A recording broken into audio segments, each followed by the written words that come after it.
Before we keep on moving on, let's talk about our partner of the channel, Fortis X.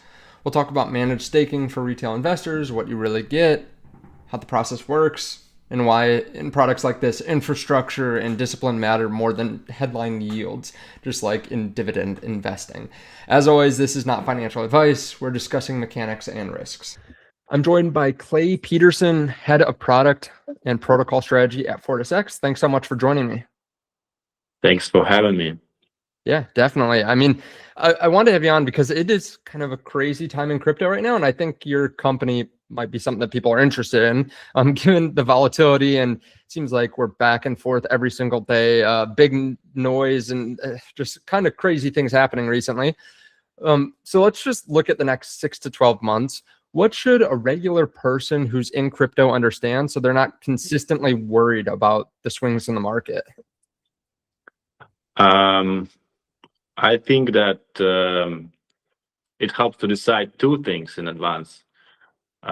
So what portion you're ready to hold calmly, without reacting to every move, and what portion you need to have accessible. So once this is defined, then the news stops controlling your mind. So you start looking at the products not like by loud numbers, but how they behave in real life, I would say. Yeah. Seems like a lot of newer investors go all in or go all out, and that's typically a mistake, it seems like. And obviously, like the company that you're working for specifically focuses on staking. Can you explain maybe to people who don't know what that is, what staking is, and exactly what your company does? Yes, staking is a way to earn rewards in networks where security depends on participants. So you support the network and it actually pays you back. So our role in Fortis X is to feel and to make the users feel like this is a clear service, So person doesn't have to figure out who to trust and what to check. So FortisX takes on validator selections and keeps monitoring, so everything runs smoothly.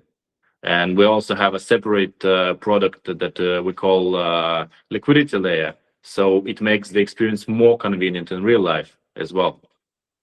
Okay, so can you maybe explain again for people that don't know what a validator is, what role they play, and then how you allocate to them if you're trying to stake?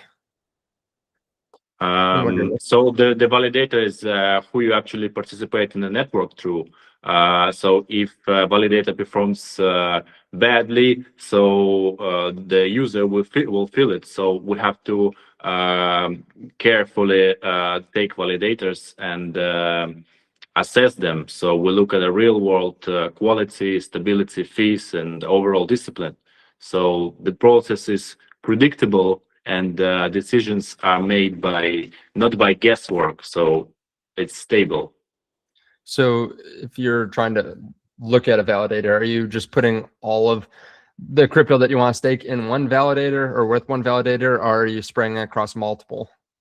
No, of course not. You can put everything on one. Basically, we diversify across several ones because like this, we reduce a lot of risk and reduce dependence on a single operator and make the system more resilient. Yeah. And some people talk about liquidity layers. What exactly is that? So it's a liquidity pool alongside staking, I would say, a practical layer. So that makes experience more smoother. So it helps with a faster entry, faster exit, and so it smooths the process overall. So Okay. the user get convenient mode. So also the persons who provide liquidity can earn from the fact that people use this. Okay. Now, can I withdraw at any time, or are there locks on your side? How does that work? There are no locks. You can withdraw at any moment. So if you exit through the liquidity layer, you receive funds immediately. Okay. So the pool gives you liquidity, and then it waits out the network timeline itself. where does the yield come from, or the results? Like, So usually there is a small premium fee. So for that acceleration, this is the part what the pool's economic runs on it. Okay. And the result come from demand for speed. The pool allows people to get liquidity immediately, and so they pay for it. Is the payout fixed, or is it variable? No, it changes. And the liquidity layer, everything depends on demand for fast and convenient, and an overall activity. In some periods, people use it fast, more frequently, and some time and not. So many people obviously got worried during 2022 or after 2022 because of the different exchanges that blew up, and they're very cautious about custody. Which I think is a natural caution in crypto, not your keys, not your crypto. So who actually controls access to these funds? So people usually want to understand one thing: who can sign operations and what restriction exist. This is handled by access rules, roles, approvals, limits allowed, addresses, and a clear history of actions. So for that, our infrastructure uses Fireblocks. Okay, what's the significance of Fireblocks? We use Fireblocks because this is most recognizable standard in the industry. And when it comes to security and working with assets on an institutional level. So for us, like this is the base infrastructure. Is everything base standard? Is everything audited then? Yeah, there are external reviews by Certic and Cyberscope, so it can be checked out as well. Okay, and you've mentioned before that you've been in the industry for a while, coming up on 10 years. What did you do before Fortis X? Started the infrastructure, looking how validators and services around them work. So when things usually break and why, and then I moved to product, turning the tech into clear service. So trying to make Fortis X more convenient right now, more user friendly and transparent. Okay, and you brought up things breaking. What if Bitcoin continues to go down, like to $50,000, $48,000, like right in that support region? Does this break this model that you're building, or how does this affect Fortis X? Well, actually, Bitcoin price itself doesn't really affect how Fortis X operates. Because we manage the staking process, so validators, allocation, risks. So in downturn, only the market value of asset in dollars changes, while staking mechanics and how we manage them remain all the same. Okay.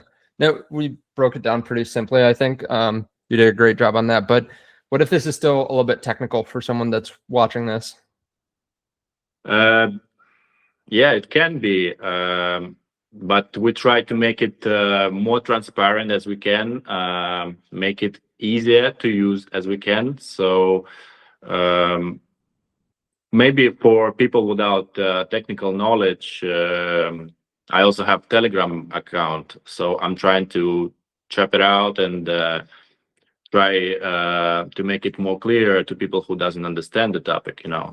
Sure. And we might have to have you back on the channel too, and we can break it down again if people ask for it down below in the comments. I'll have links to you guys underneath the video. Before we finish though, big question, what's next for you guys? We want to focus on two things primarily right now. First, to expand coverage, more networks, more high quality data, and also, as I said already, to create more user friendly basics, and so people can entry and exit very fast, more convenient. So we're moving toward a simple service, I would say. Cool. Any final thoughts? Final thoughts, I would say, don't chase for fast money, because right now the market is crazy about it. There are a lot of noisy stories. airdrops, tokens, meme coins. So a lot of them, and you always have to make a decision. But I would say put it on fundamentals, where there is infrastructure, stability, strategy. So it's way better than chase fast money. Good advice. Thanks so much for the conversation, Klay. Again, I'll leave links to you underneath the video and to FortisX. Yeah, hopefully we'll have you on again. Thanks for having me.